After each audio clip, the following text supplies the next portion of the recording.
What if I told you that there are plants growing right now, some possibly in your own neighborhood, that have been studied in peer-reviewed research journals for their remarkable potential to support human health, yet most people have never heard their names?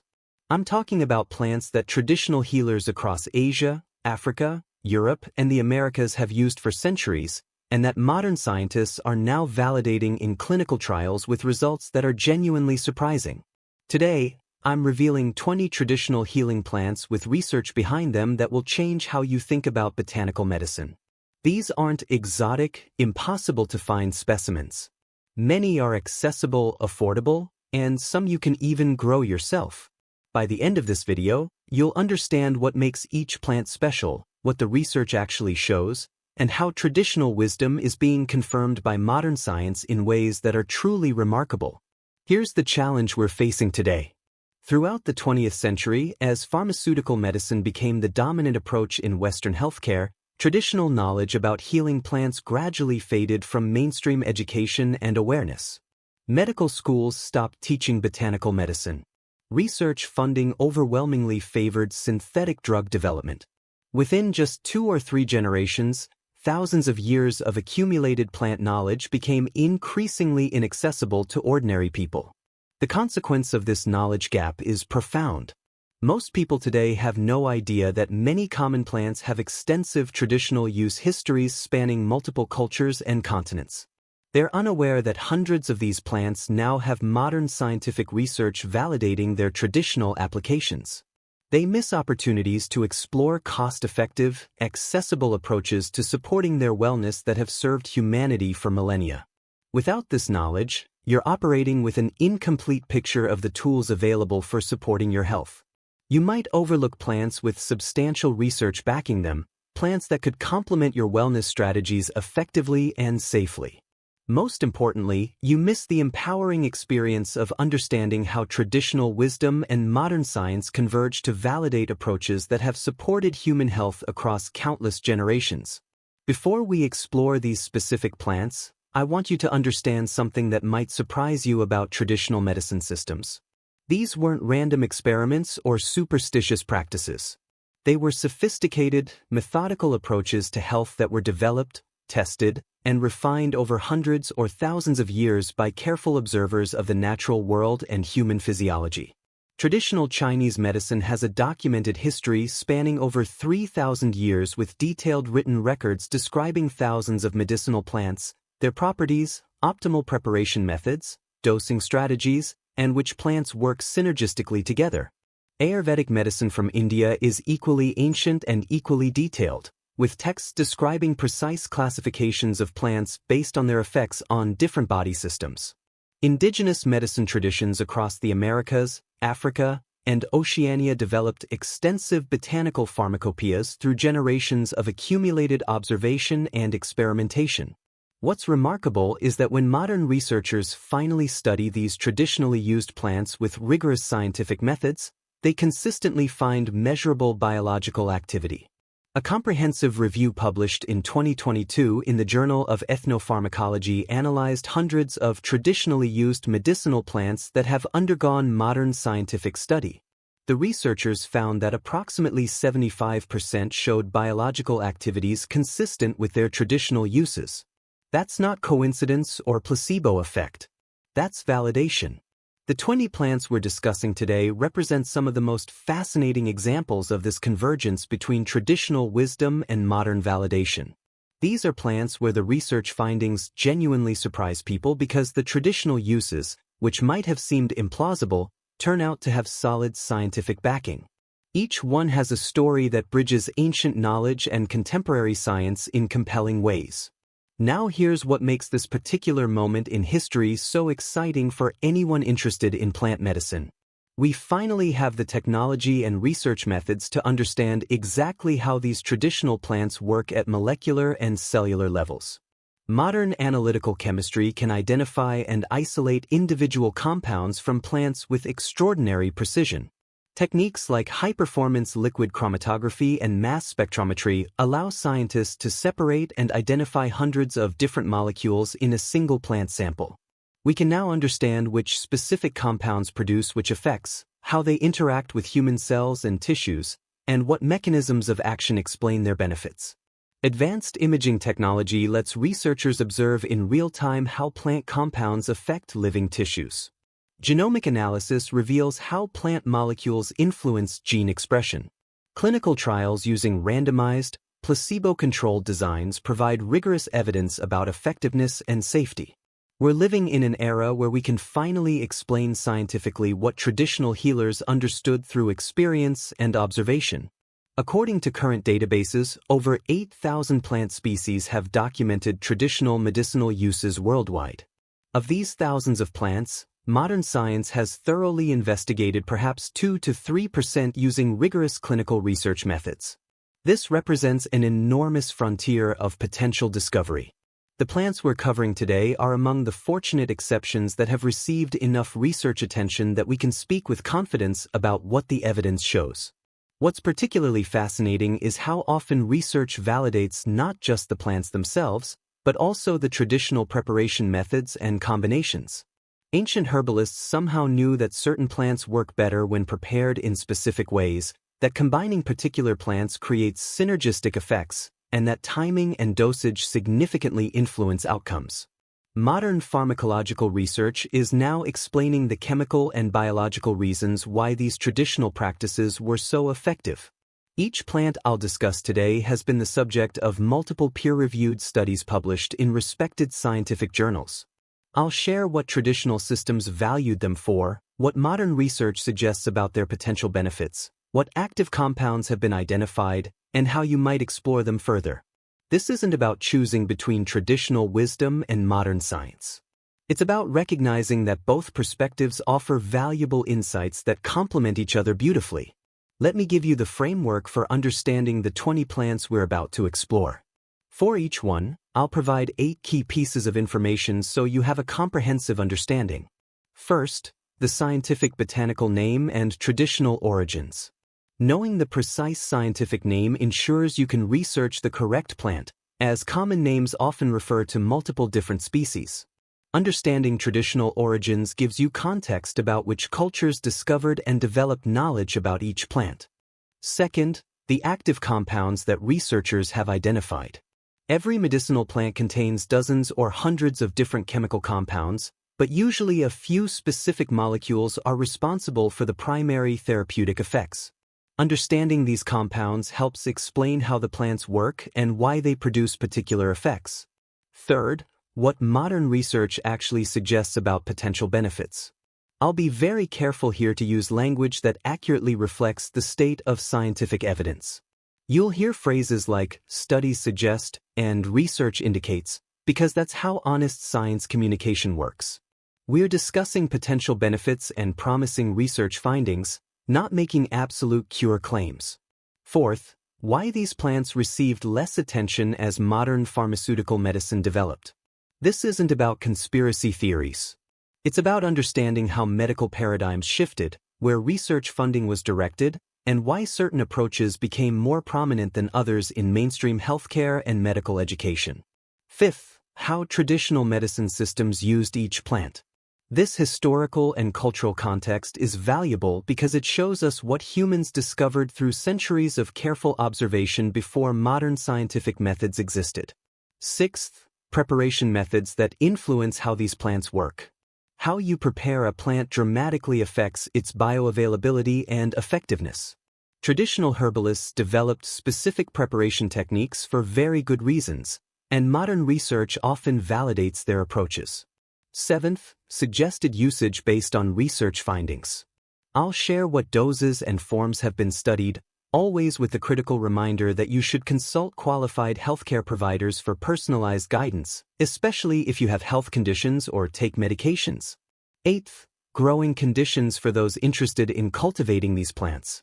There's something uniquely empowering about growing your own medicinal plants, and many of these are surprisingly easy to cultivate. A few foundational principles before we begin. Traditional herbalists understood synergy. They rarely used plants in isolation but created carefully designed formulations where multiple plants work together.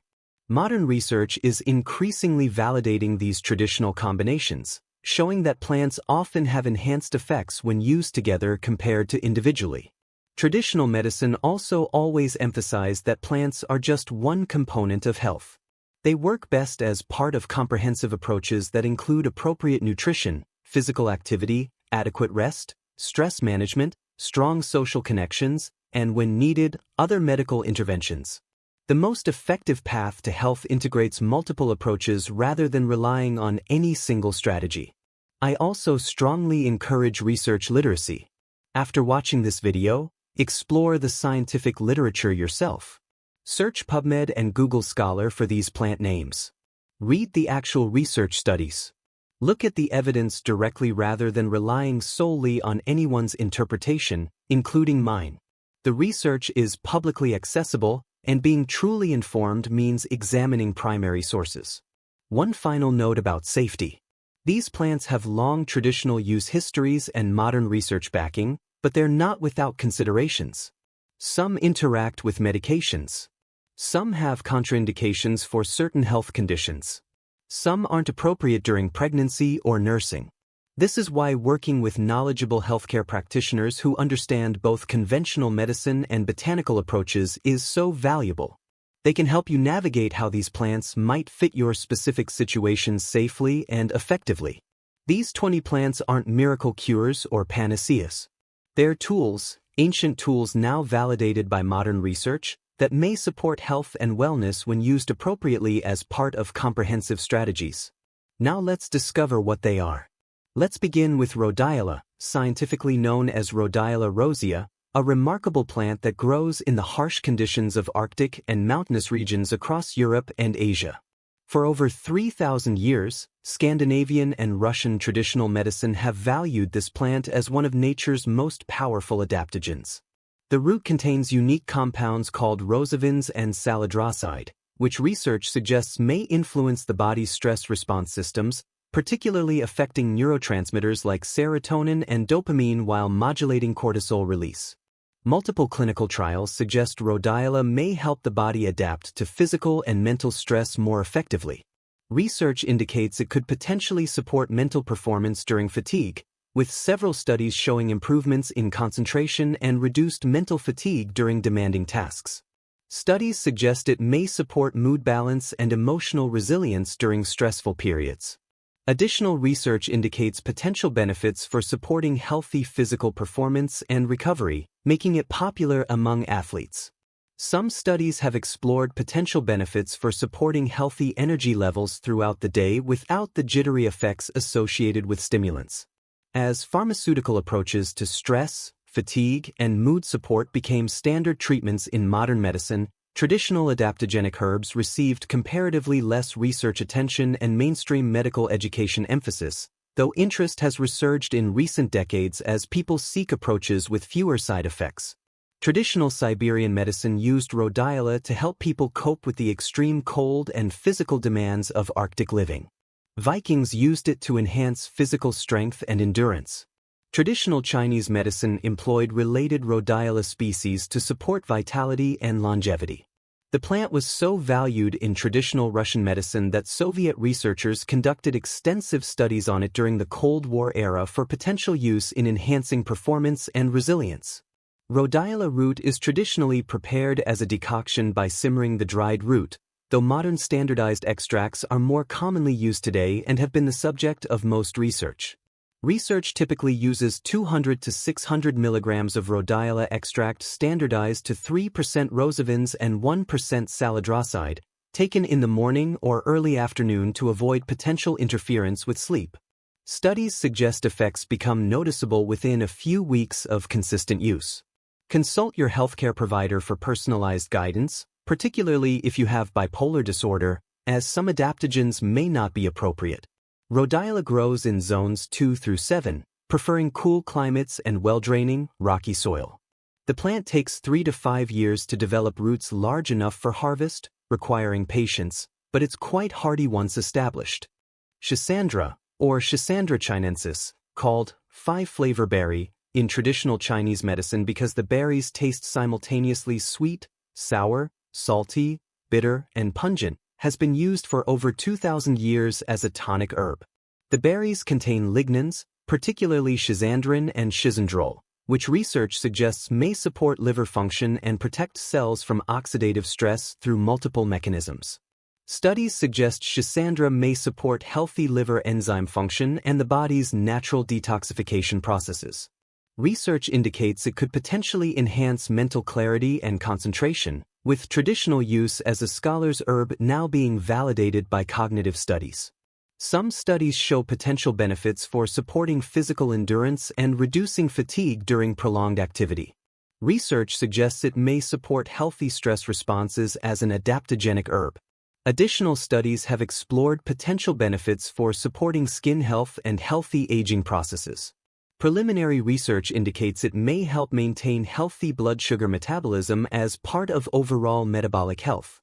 As pharmaceutical liver medications and cognitive enhancers became standard treatments, traditional tonic herbs that support multiple body systems simultaneously received less emphasis in Western medical practice, though they've remained important in traditional Chinese medicine. Traditional Chinese medicine classifies Schisandra as one of the 50 fundamental herbs, using it to support the kidneys, heart, and lungs according to traditional energetic principles. It was traditionally given to imperial guards to enhance alertness during long night watches. Schisandra was also valued in traditional Russian medicine after Russian hunters observed that consuming the berries reduced hunger and fatigue during long expeditions. The dried berries can be prepared as tea or decoction, though the taste is quite distinctive and not everyone finds it pleasant. Tinctures and standardized extracts provide more palatable options. Research typically uses 500 to 2,000 milligrams of dried berry or 1 to 6 grams per day in divided doses, though standardized extract doses vary.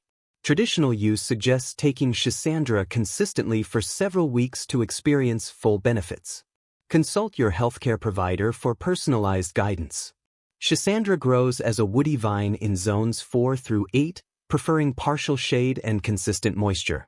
Female plants produce berries, but a male plant is needed for pollination. Berries ripen in late summer and can be dried for storage.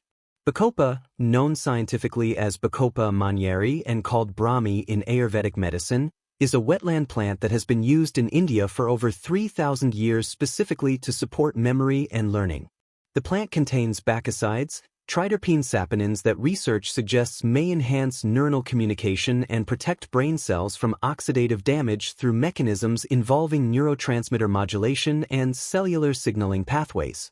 Multiple clinical trials suggest Bacopa may support memory formation and recall, particularly verbal learning and memory consolidation. Research indicates it could potentially support cognitive processing speed and the ability to learn new information. Studies show it may support healthy attention and focus, with some research specifically in attention-related challenges. Additional studies suggest potential benefits for supporting cognitive function during aging. Some research indicates it may help the body manage stress and support mood balance. Bacopa has also been studied for its antioxidant properties, particularly in protecting nervous system tissues. As pharmaceutical approaches to memory enhancement and cognitive support became available, traditional cognitive supporting botanicals received less mainstream attention in Western medicine, though they've remained central to Ayurvedic practice and research interest has grown significantly. Ayurvedic texts describe Bacopa as a medya rasayana, meaning a rejuvenator specifically for the mind. It was traditionally used by Vedic scholars to help memorize lengthy hymns and texts. Traditional preparation involved processing the herb with ghee or clarified butter, which may enhance absorption of fat-soluble constituents. Bacopa is traditionally prepared as a decoction or powder mixed with ghee and honey. Modern preparations typically use standardized extracts in capsule or tablet form. Research typically uses 300 to 450 milligrams of Bacopa extract standardized to 20 to 50% bacchicides, taken daily. Studies consistently show that Bacopa requires consistent use for 8 to 12 weeks before full cognitive benefits become apparent, so patience is necessary. Consult your healthcare provider for personalized guidance. Bacopa is an aquatic or wetland plant that thrives in zones 8 through 11. It can be grown in boggy garden areas, at the edges of ponds, or in containers sitting in water trays. In cooler climates, it can be grown as an annual or brought indoors. Andrographis, or Andrographis paniculata, called the king of bitters, for its intensely bitter taste, has been used in Ayurvedic and traditional Chinese medicine for over 2,000 years, particularly for supporting immune function. The leaves contain andrographolides, diterpenoid lactones that research suggests may support healthy immune responses and comfortable inflammatory balance through multiple cellular pathways. Research suggests andrographis may help reduce the duration and severity of upper respiratory discomfort when taken at early signs. Studies indicate it could potentially support healthy immune function through multiple mechanisms affecting various immune cells. Some research shows it may support comfortable respiratory passages during seasonal challenges. Additional studies suggest potential benefits for supporting healthy inflammatory responses throughout the body. Preliminary research has explored potential benefits for supporting digestive comfort and liver health. Some studies indicate it may support healthy cardiovascular function.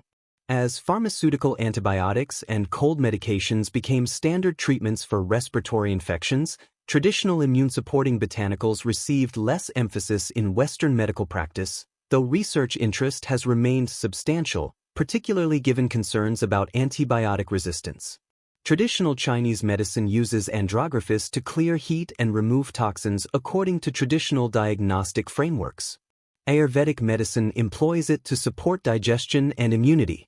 Throughout Asia, it has been used traditionally as a bitter tonic and immune supporter during seasonal transitions. Due to its extremely bitter taste, andrographis is most commonly used in capsule or tablet form rather than as tea. The bitterness itself is traditionally considered part of its therapeutic value, stimulating digestive secretions.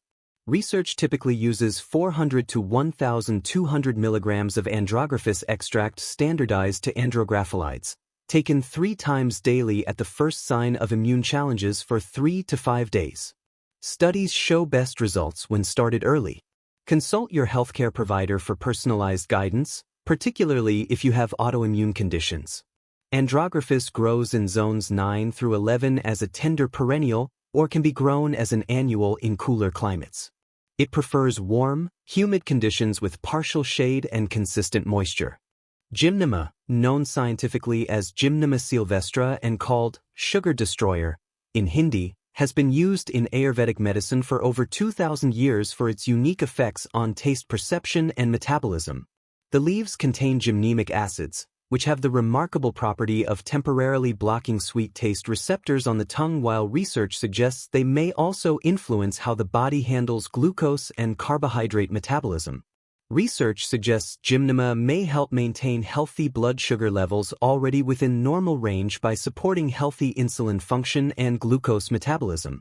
Studies indicate it could potentially reduce sugar cravings by blocking sweet taste perception, which may support dietary adherence for those trying to reduce sugar intake. Some research shows it may support healthy lipid metabolism and cholesterol levels. Additional studies have explored potential benefits for supporting healthy body weight as part of comprehensive weight management strategies. Traditional use for supporting digestive health has been examined in some research. As pharmaceutical medications for blood sugar management became standard treatments, traditional plants used to support metabolic health received less emphasis in Western medical practice, though interest has grown substantially as metabolic health challenges have become increasingly common. Ayurvedic texts describe gymnema as a traditional remedy for conditions related to sweet taste and metabolism. Traditional preparation involved chewing fresh leaves, which dramatically demonstrates the sweet blocking effect as sweet foods taste bland or even bitter after chewing gymnema leaves. Modern preparations typically use standardized extracts in capsule form, though the traditional practice of chewing leaves demonstrates the sweet blocking effect most dramatically. Research typically uses 400 to 600 milligrams of gymnema extract standardized to 25% gymnemic acids, taken before meals. Studies suggest consistent use over several months provides optimal support for metabolic health. Consult your healthcare provider before use, particularly if you have diabetes or take blood sugar medications, as gymnema may enhance their effects. Gymnema grows as a woody climbing vine in tropical and subtropical zones 10 through 11. It requires warm, humid conditions with support for climbing. In cooler climates, it can be grown in a warm greenhouse. Tribulus, or Tribulus terrestris, has been used in both Ayurvedic and traditional Chinese medicine for over 3,000 years, traditionally valued for supporting vitality, strength, and reproductive health. The plant contains steroidal saponins, particularly protodiasin, which research suggests may influence hormone signaling pathways and support healthy endocrine function through multiple mechanisms. Studies suggest Tribulus may support healthy testosterone levels already within normal range in men, though results have been mixed and more research is needed. Research indicates it could potentially support male reproductive health and vitality. Some studies show potential benefits for supporting athletic performance, though evidence is inconsistent. Traditional use for supporting kidney and urinary tract health has been explored in some research. Additional studies have examined potential cardiovascular benefits. Some research suggests it may support mood and well-being, possibly related to its effects on vitality and energy. As pharmaceutical hormone therapies and performance enhancers became available, traditional botanicals used to support vitality and reproductive health received less mainstream medical emphasis, though they've remained popular in traditional medicine systems and among athletes seeking natural performance support. Ayurvedic medicine uses Tribulus as a rejuvenating tonic, particularly for the reproductive and urinary systems. Traditional Chinese medicine employs it to support liver and kidney function according to traditional energetic principles. Ancient Greek physicians used it for supporting urinary health. The fruit or seed is the part used medicinally, typically prepared as a decoction or powder. Modern preparations use standardized extracts in capsule form. Research typically uses 250 to 750 milligrams of Tribulus extract standardized to 40 to 45% saponins, taken daily or in divided doses. Consult your healthcare provider for personalized guidance, particularly if you have hormone-sensitive conditions or take hormone-related medications. Tribulus grows as a low-spreading annual in zones 4 through 11, thriving in warm, dry conditions with full sun. The plant produces distinctive spiny seed pods that give it the common name, puncture vine. Visual: Tribulus plant with yellow flowers and distinctive spiny seed pods, saponin molecular structure, ancient Greek physician illustration, athlete using plant traditionally, plant growing in dry sandy soil. Mucuna, known scientifically as Mucuna pruriens and called velvet bean or cowhage, has been used in Ayurvedic medicine for over 4,000 years as a powerful tonic for the nervous system and reproductive health. The seeds contain L-dopa, a direct precursor to dopamine, the neurotransmitter involved in mood, motivation, movement, and pleasure. This makes Mucuna unique among traditional plants, as it provides an actual neurotransmitter precursor. Research suggests Mucuna may support healthy dopamine levels and mood balance. Studies indicate it could potentially support healthy stress responses and promote feelings of well-being. Some research has explored its traditional use for supporting male reproductive health and healthy hormone balance. Traditional use for supporting motor function and coordination has been examined in preliminary research, given its L-dopa content. Additional studies suggest it may support healthy growth hormone levels during sleep. Some research indicates potential benefits for supporting cognitive function and motivation. As pharmaceutical L-dopa and dopamine-related medications became standard treatments for various neurological conditions, traditional plant sources of dopamine precursors received less mainstream attention, though Mucuna has remained important in Ayurvedic practice and research interest continues. Ayurvedic texts classify Mucuna as a powerful aphrodisiac and rejuvenative tonic, calling it Kapikachu. Traditional preparation methods involved processing the seeds to enhance digestibility and reduce potential irritants from the seed coating. The seeds are the primary part used, typically as powder or extract. Traditional preparation involved roasting or processing the seeds. Modern preparations use standardized extracts that quantify L-dopa content. Research typically uses 100 to 500 milligrams of Mucuna extract standardized to 15 to 20% L-dopa, taken once or twice daily. Start with lower doses to assess tolerance. Consult your healthcare provider before use, particularly if you have mental health conditions or take medications affecting neurotransmitters, as Mucuna may interact with various medications.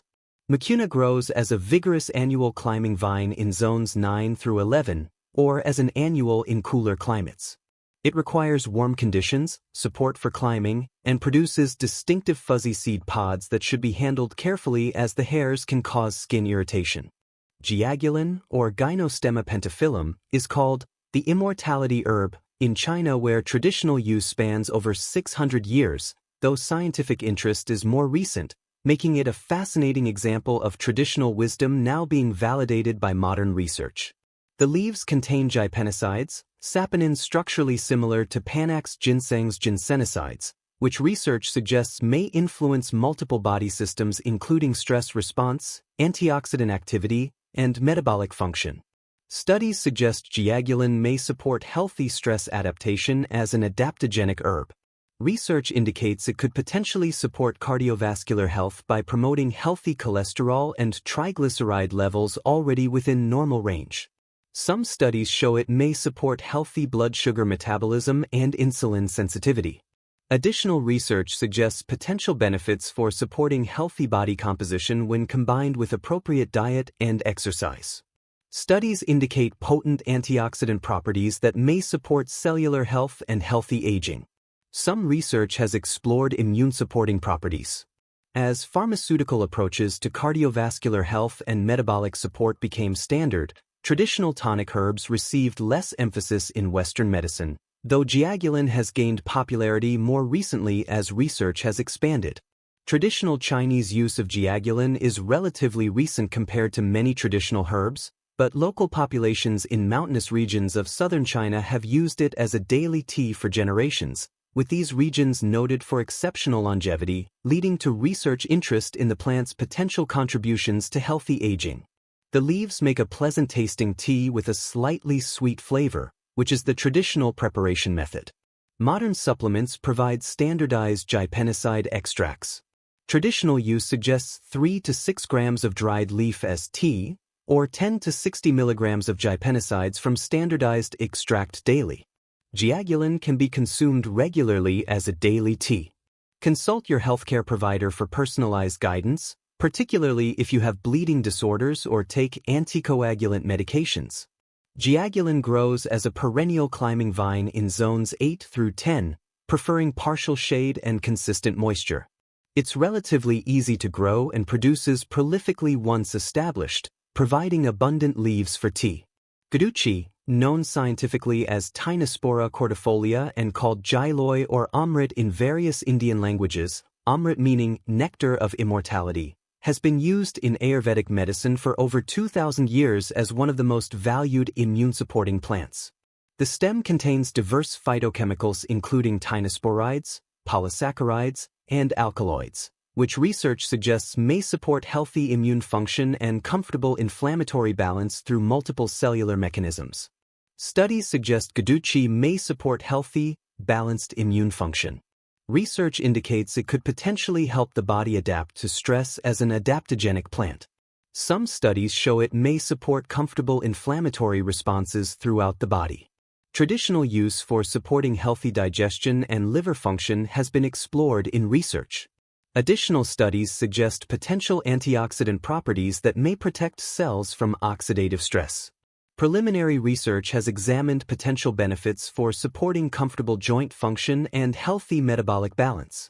As pharmaceutical immune modulators and anti-inflammatory medications became standard treatments, traditional immune-supporting botanicals received less emphasis in Western medical practice, though they've remained central to Ayurvedic medicine and research interest has grown. Ayurvedic texts describe Guduchi as one of the most valued rasayanas or rejuvenative herbs, using it extensively in traditional formulations for supporting overall vitality and resilience. The plant often grows on neem trees, and Guduchi growing on neem is considered particularly potent in traditional practice. The stem is the primary part used medicinally, prepared as decoction, powder, or extract. Fresh stem juice is highly valued in traditional practice. Traditional use suggests 1 to 3 grams of stem powder or 300 to 600 milligrams of standardized extract daily. Guduchi is often used in traditional formulations combined with other herbs. Consult your healthcare provider for personalized guidance, particularly if you have autoimmune conditions. Guduchi grows as a climbing vine in tropical and subtropical zones 10 through 11. It can be grown in warm greenhouses in cooler climates. The plant is quite vigorous once established and produces substantial stem material. Tribulus, known scientifically as Berberis vulgaris or barberry, contains berberine, a bright yellow alkaloid compound that has become one of the most extensively researched plant compounds in recent years for its remarkable effects on metabolic health. Berberine-containing plants including barberry have been used in traditional Chinese medicine, Ayurvedic medicine, and Native American medicine for thousands of years, though understanding of the specific compound berberine is more recent. Research suggests berberine may support healthy blood sugar metabolism and insulin sensitivity through mechanisms similar to some pharmaceutical diabetes medications. Studies indicate it could potentially support healthy cholesterol and triglyceride levels. Some research shows potential benefits for supporting healthy body composition when combined with appropriate lifestyle approaches. Additional studies suggest it may support healthy gut microbiome balance. Research indicates potential benefits for cardiovascular health through multiple mechanisms.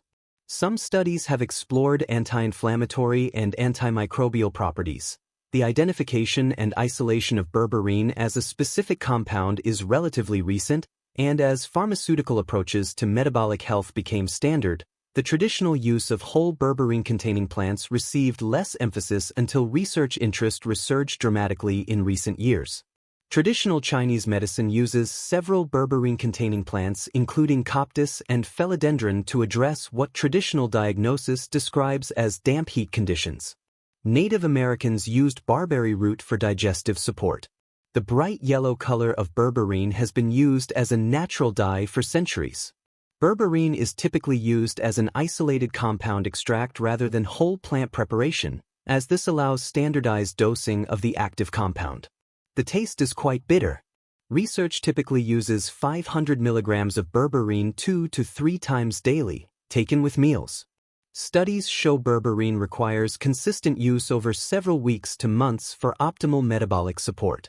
Consult your healthcare provider before use, particularly if you have diabetes, take blood sugar medications, or are pregnant, as berberine has multiple drug interactions and contraindications. Barberry grows as a thorny shrub in zones 4 through 8, producing bright red berries.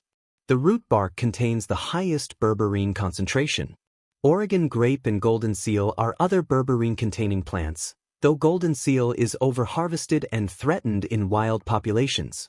Shatavari, or Asparagus racemosus, called "she who possesses 100 husbands" in Sanskrit, has been used in Ayurvedic medicine for over 2,000 years specifically to support female reproductive health and vitality. The roots contain steroidal saponins called shatavarins, which research suggests may influence hormonal balance and support healthy reproductive tissues through mechanisms that are still being investigated.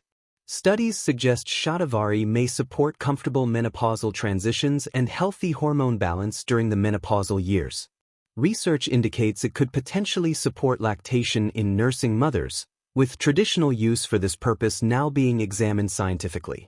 Some studies show potential benefits for supporting female reproductive health throughout various life stages. Traditional use as a rejuvenative tonic for women has been explored in research. Additional studies suggest potential digestive soothing properties and immune-supporting effects. Some research indicates antioxidant and adaptogenic properties. As pharmaceutical hormone replacement therapy became the standard approach for menopausal symptoms, traditional botanicals used to support female health received less emphasis in Western medicine, though they've remained important in Ayurvedic practice and interest has grown as many women seek alternatives to conventional hormone therapy. Ayurvedic tradition considers shatavari the premier rejuvenative herb for women, comparable to ashwagandha for men. It's used to support vitality, fertility, and healthy aging in women. Traditional preparation often involves processing with ghee and honey. The root is prepared as powder, decoction, or extract. The taste is slightly sweet and bitter. Traditional milk decoction involves simmering the root powder in milk. Traditional use suggests 1 to 2 grams of root powder or 500 to 1,000 milligrams of extract daily. Studies suggest consistent use over several weeks provides optimal benefits. Consult your healthcare provider for personalized guidance, particularly if you have hormone-sensitive conditions or take hormone-related medications. Shatavari grows in zones 9 through 11, preferring warm climates with well-draining soil. The plant produces delicate asparagus-like foliage and small white flowers. Roots take several years to develop sufficiently for harvest. Passionflower, or Passiflora incarnata, native to the southeastern United States, was used by Native Americans for centuries before being adopted into European and modern herbal medicine for supporting calm and restful sleep. The aerial parts contain flavonoids including chrysin and vitexin, along with alkaloids, which research suggests may influence GABA neurotransmitter activity and support relaxation and restful sleep through gentle, non-habit-forming mechanisms. Studies suggest passionflower may support restful sleep quality and help ease the transition to sleep. Research indicates it could potentially support relaxation and help the body manage occasional anxious feelings. Some studies show potential benefits for supporting calm during stressful situations. Traditional use for supporting comfortable muscle relaxation has been explored. Additional research suggests it may complement other calming herbs synergistically. Preliminary studies have examined potential benefits for supporting comfortable nervous system function. As pharmaceutical sleep medications and anti-anxiety medications became standard treatments, traditional calming botanicals received less emphasis in mainstream medicine, though passionflower has remained popular in herbal medicine and research interest continues given concerns about dependency and side effects with pharmaceutical options. Cherokee and other Native American tribes used passionflower for various purposes including supporting calm and comfort. European herbalists adopted it enthusiastically in the 17th century. It was listed in the United States National Formulary from 1916 to 1936 as a recognized sedative and sleep aid. The aerial parts including leaves, stems, and flowers are prepared as tea or tincture. The tea has a pleasant, mild flavor. Modern preparations include standardized extracts in capsules. Traditional use suggests 1 to 2 grams as tea or 300 to 600 milligrams of extract 30 to 60 minutes before bedtime for sleep support. Passionflower can be used consistently or as needed. Consult your healthcare provider for personalized guidance, particularly if you take sedative medications or have upcoming surgery requiring anesthesia. Passionflower grows as a vigorous perennial vine in zones 6 through 10, producing stunning, intricate purple and white flowers. It requires support for climbing and produces prolifically once established. FOTI, known scientifically as Polygonum multiflorum or Fallopeia multiflora, has been used in traditional Chinese medicine for over 1,000 years, traditionally valued for supporting longevity, vitality, and healthy aging.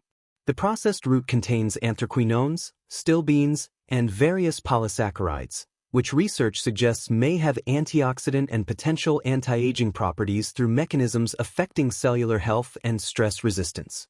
Studies suggest FOTI may support healthy aging processes and cellular resilience.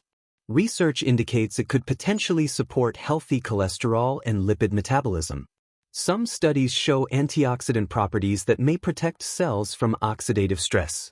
Traditional use for supporting healthy hair growth and pigmentation has been explored in some research, though evidence is preliminary. Additional studies suggest potential benefits for supporting cognitive function during aging. Some research indicates possible immune-supporting properties. As pharmaceutical approaches to aging and longevity became available, traditional longevity tonics received less emphasis in Western medicine, though traditional Chinese medicine continues valuing FOTI highly and research interest in anti-aging compounds has grown. Traditional Chinese medicine considers FOTI one of the most important longevity-promoting herbs, traditionally used to support vitality in aging. The root must be processed by steaming with black bean liquid in traditional preparation, as unprocessed FOTI can cause digestive upset. Legends tell of a man named He Shou Wu who discovered the plant and lived to extreme old age, giving FOTI its Chinese name meaning he's black hair. Traditional processing involves complex preparation with black beans. Modern supplements use properly processed root extract. The unprocessed root should not be used internally. Traditional use suggests 3 to 12 grams of processed root daily, or 500 to 1,000 milligrams of standardized processed extract. Only use properly processed FOTI products from reputable sources. Consult your healthcare provider before use, as there have been rare reports of liver issues with FOTI supplements, likely related to improper processing or quality issues. FOTI grows as a perennial climbing vine in zones 7 through 10. The roots take several years to develop medicinal size. Proper traditional processing is essential, so most people source FOTI rather than processing wild roots. Kudzu, or Pueraria lobata, has been used in traditional Chinese medicine for over 2,000 years despite being considered an invasive pest in the modern United States, where it was introduced in the 1800s and spread dramatically. The root contains isoflavones including puerin, daidzein, and daidzin, which research suggests may have various effects on metabolism, cardiovascular function, and particularly interesting traditional use for moderating alcohol consumption. Research suggests kudzu may help reduce alcohol consumption and heavy drinking patterns, with several studies showing significant reductions in drinking when kudzu extract is consumed. Studies indicate it could potentially support cardiovascular health through effects on circulation and blood pressure.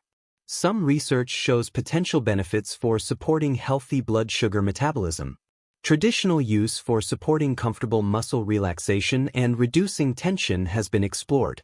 Additional studies suggest possible benefits for menopausal comfort.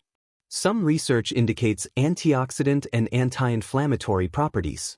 As pharmaceutical approaches to alcohol dependence became standard treatments, traditional botanicals used to support moderation received little attention in Western addiction medicine, though kudzu's alcohol-related effects have gained research interest and represent a fascinating validation of traditional Chinese use.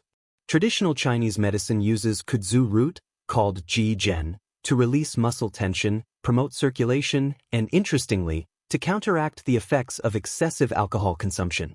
Ancient texts describe its use for supporting those who overindulge in wine. The root is prepared as decoction or powder. The taste is neutral and slightly sweet.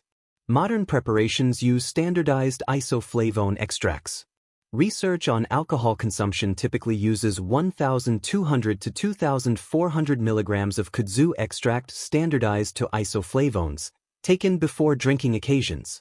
For other uses, traditional doses range from 9 to 15 grams of dried root as decoction, or 300 to 600 milligrams of standardized extract daily.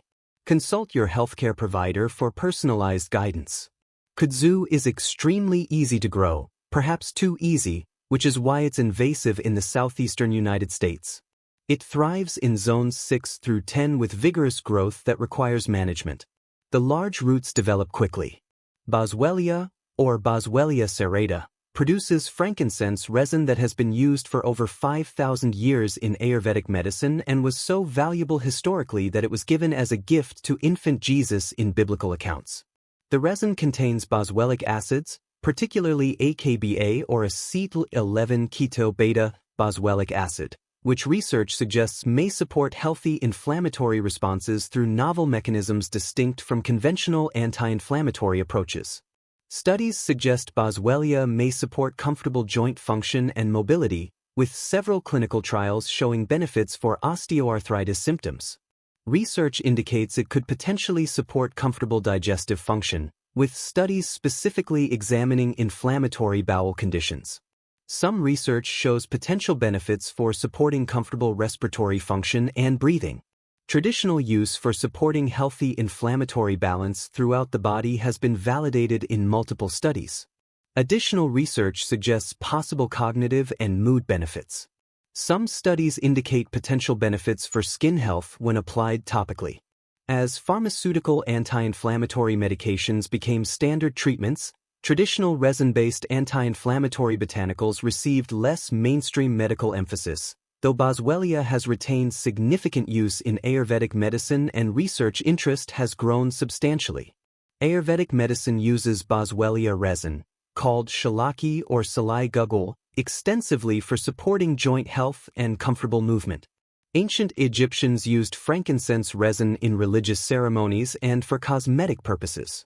The resin trade was historically so valuable that it drove ancient economies and trade routes. The resin can be burned as incense traditionally, though medicinal use requires ingestion of standardized extract that concentrates boswellic acids. Modern supplements provide standardized AKBA content.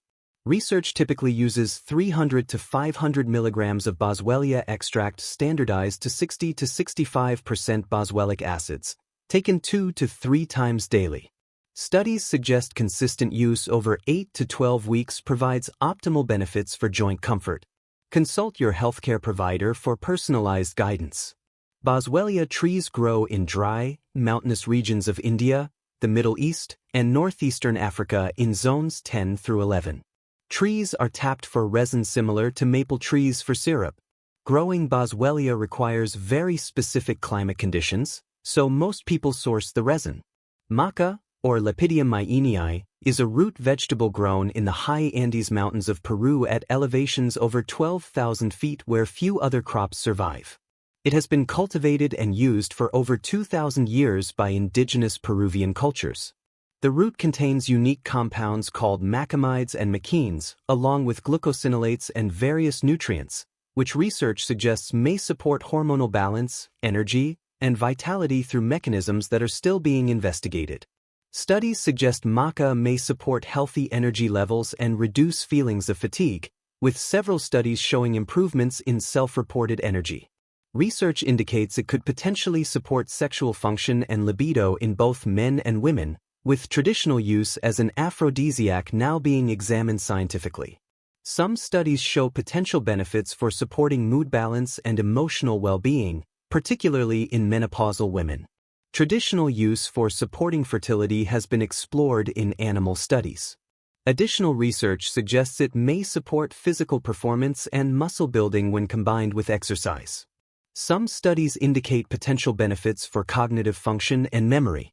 As pharmaceutical approaches to energy, libido, and hormone balance became available, traditional root vegetables used as vitality tonics received little attention in Western medicine, though maca has gained popularity recently and research interest has expanded significantly. Indigenous Peruvian cultures valued maca as a vital food and tonic in the challenging high-altitude environment. It was given to warriors before battle for strength. Spanish conquistadors noted its importance in local culture. Maca lost prominence during colonial periods but has been revived as both a nutritional food and supplement. The root is traditionally dried and ground into powder, then cooked or baked rather than consumed raw, as cooking improves digestibility and flavor. The taste is earthy and slightly nutty. Modern supplements provide gelatinized maca powder or concentrated extracts. Traditional use suggests 1 to 3 teaspoons of maca powder daily, mixed into smoothies, oatmeal, or baked goods. Research typically uses 1,500 to 3,000 milligrams of maca extract daily. Different colored maca varieties, yellow, red, black, have slightly different traditional uses. Consult your healthcare provider for personalized guidance, particularly if you have hormone-sensitive conditions. Maca requires very specific growing conditions found only in the high Andes, with extreme temperature fluctuations and poor soil. It cannot be cultivated successfully in most other locations, so maca is sourced from Peru rather than grown elsewhere. Visual: maca growing in high Andes landscape with mountains, various colored maca roots, yellow, red, black. Macamide molecular structure, traditional Peruvian people, powder in bowl and smoothie, extreme altitude terrain. Nettle, or Urtica dioica, grows wild across temperate regions worldwide and has been used in traditional European, Native American, and Asian medicine for thousands of years, valued both as food and medicine despite its famous sting. The leaves contain a rich array of nutrients including minerals, vitamins, and various bioactive compounds including flavonoids, phenolic acids, and compounds that may influence inflammatory processes and histamine responses. Studies suggest nettle may support comfortable joint function and mobility, with research showing potential benefits for osteoarthritis symptoms when used both internally and topically. Research indicates it could potentially support comfortable seasonal transitions and respiratory comfort, with traditional use for hay fever now being examined in studies. Some studies show potential benefits for supporting healthy prostate function in men, particularly for urinary flow and comfort. Traditional use for supporting kidney and urinary health has been explored in research. Additional studies suggest it may support healthy inflammatory responses. Nettle is also valued as a nutritive tonic providing minerals including iron, calcium, and magnesium. As pharmaceutical approaches to allergies, joint discomfort, and prostate health became standard treatments, traditional nutritive plants like nettle received less emphasis in Western medicine, though nettle has remained popular in herbal medicine traditions and research interest continues. European traditional medicine used nettle extensively for supporting joint health, with the practice of urtication, deliberately applying fresh nettle to arthritic joints, practiced since Roman times. Native Americans used nettle for similar purposes. Traditional European cuisine includes nettle soup and cooked nettle greens as spring tonics. The plant was also used historically for making fabric fibers and as a natural dye. Fresh nettle leaves can be cooked as nutritious greens, which neutralizes the sting.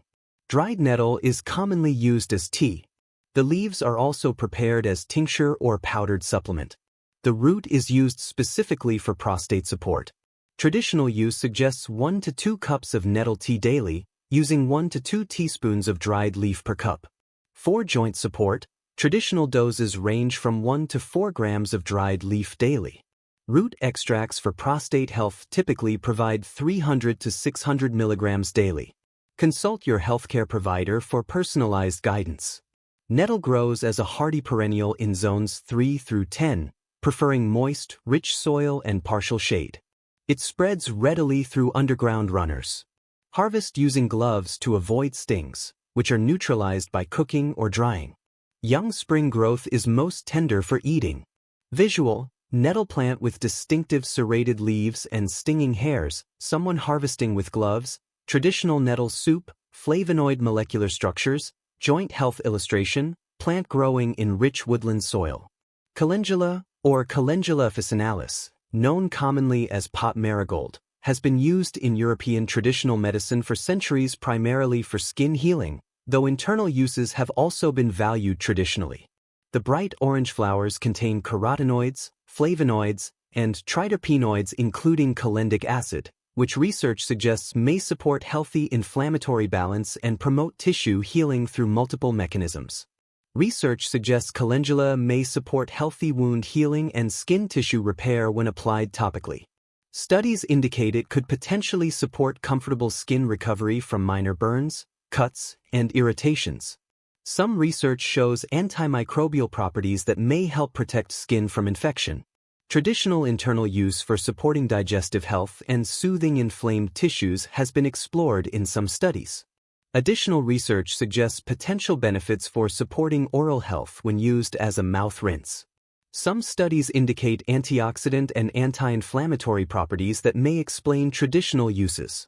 As pharmaceutical topical antibiotics and wound care products became standard treatments, traditional plant-based skin healing approaches received less emphasis in conventional medicine, though calendula has remained extremely popular in natural medicine and research supports its traditional uses. European herbalists have used calendula for centuries, valuing it so highly that its flowers were kept in apothecaries year-round, dried and stored for making healing ointments and washes. Traditional European folk medicine used calendula for virtually any skin condition. The plant was also used historically as a culinary herb and natural fabric dye. The flowers are infused in oil to create healing salves and ointments for topical use. They can be prepared as tea for internal use or as a wash for external application. Modern products include calendula creams, lotions, and tinctures. For topical use, calendula-infused oil or cream is applied to affected areas as needed. For internal use, traditional doses suggest 1 to 2 grams of dried flowers as tea, consumed 1 to 3 times daily. Calendula is generally very safe for topical and internal use. Consult your healthcare provider for personalized guidance. Calendula grows easily as an annual in zones 3 through 10, though it may behave as a perennial in warm climates. It prefers full sun and tolerates poor soil. The bright orange flowers bloom prolifically from spring through frost. Harvest flowers regularly to encourage continued blooming. We've journeyed through 20 traditional healing plants that modern science is actively validating through rigorous research. Each one represents a bridge between ancient wisdom accumulated over centuries and contemporary scientific understanding developed through modern research methods. Let me share the 5 most important insights to take forward from everything we've explored today.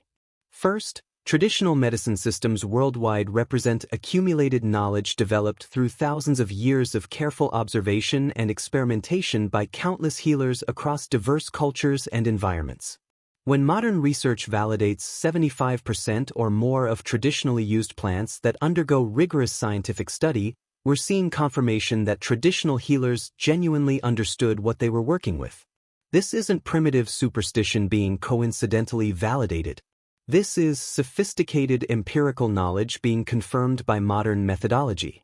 Second, the shift away from botanical medicine in the 20th century was a paradigm shift in medical education and research priorities as synthetic pharmaceutical approaches developed, not because plant medicines stopped being effective.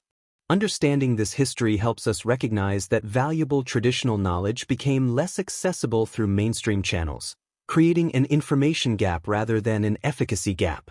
Both traditional botanical approaches and modern pharmaceutical medicine offer value, and they can complement each other effectively. Third, these plants work best as components of comprehensive health approaches. No single plant, no matter how well researched, is a magic solution. Traditional medicine systems always emphasize that plants support health most effectively when combined with appropriate nutrition, physical activity, adequate rest, stress management, strong social connections, and when needed, other medical interventions. The most effective path to optimal health integrates multiple supportive approaches rather than relying exclusively on any single strategy. Fourth, becoming research literate empowers you to make truly informed decisions. I strongly encourage you to explore the peer-reviewed scientific literature yourself. Search PubMed, Google Scholar, and other academic databases for these plant names. Read the actual research studies, not just summaries or marketing claims. Look at what the evidence actually shows, how strong that evidence is, and what limitations or gaps still exist. True empowerment comes from examining primary sources and understanding the actual state of scientific knowledge. Fifth, work with qualified healthcare practitioners who understand both conventional and botanical medicine approaches. Integrative medicine physicians, naturopathic doctors, clinical herbalists, and open-minded conventional physicians can help you navigate how these plants might complement your specific health situation safely and effectively. This is particularly important if you have existing health conditions, take medications, or are pregnant or nursing. While these plants have extensive traditional use histories and modern research backing, individualized professional guidance ensures appropriate, safe use. Here's what I encourage you to do next. Choose 2 or 3 plants from today's discussion that particularly resonate with your health interests or concerns. Commit to researching them thoroughly over the next week. Look up the peer-reviewed studies on PubMed. Understand their traditional contexts of use. Read about their active compounds and mechanisms of action. If appropriate for your situation, consider trying them with guidance from qualified healthcare practitioners. If you're interested in growing your own medicinal plants, start with 1 or 2 that suit your climate and growing space. There's something profoundly empowering and deeply connecting about cultivating plants that support your health. You're participating in a tradition that spans human history, connecting with knowledge that predates written language, and taking active responsibility for your own wellness in a tangible, grounded way. Share this information with people in your life who might find it valuable. One of the challenges we face is that much of this research exists in academic journals and databases that most people never access. By discussing these plants with family, friends, and community members, you're helping preserve and spread valuable knowledge that benefits everyone. You're countering the information gap that developed when botanical knowledge became less prominent in mainstream education. Remember that modern medicine has tremendous, irreplaceable value. For acute emergencies, trauma care, surgery, infectious disease treatment, and many serious conditions, Conventional medicine saves lives daily and alleviates enormous suffering. This video isn't about rejecting modern medicine or suggesting plant medicine as a replacement for necessary medical care. It's about recognizing that we also have access to thousands of years of traditional botanical wisdom that's now being validated through modern scientific research. Both perspectives offer genuine value. We don't have to choose one over the other. The most effective approach integrates the best of both worlds. These 20 plants represent living connections to human history, to the wisdom of countless traditional healers who observed nature carefully and experimented patiently to discover what works. They represent the intersection of ancient empirical knowledge and modern scientific validation. They remind us that humans have always had profound relationships with the plant world that supported our health, vitality, and well-being, and that those relationships remain profoundly relevant today. The knowledge is accessible. The research is public. The plants are available. The traditional wisdom has been preserved despite challenges. What you choose to do with this information is entirely up to you, but I hope you'll explore it further, share it generously with others, and thoughtfully consider how these ancient healing plants validated by modern science might support your personal journey toward optimal health and wellness. If you found this information valuable and want more evidence-based content exploring the intersection of traditional medicine and modern research, please subscribe to this channel and click the notification bell so you don't miss future videos. Comment below and tell me which of these 20 plants most surprised you or which you're most excited to explore further. If you have personal experience using any of these plants, I'd love to hear about it in the comments. Your engagement and shared experiences help build a community of knowledge that benefits everyone. Share this video with anyone who might find this information useful. Together, we can help preserve and spread valuable botanical knowledge that supports health and empowers people to make informed decisions about their wellness. Thank you for watching. I encourage you to continue your research, consult qualified practitioners who respect both traditional and modern approaches, and explore how the accumulated wisdom of traditional healers and the rigor of modern scientific research can work together to support your health, your family's health, and the health of your community.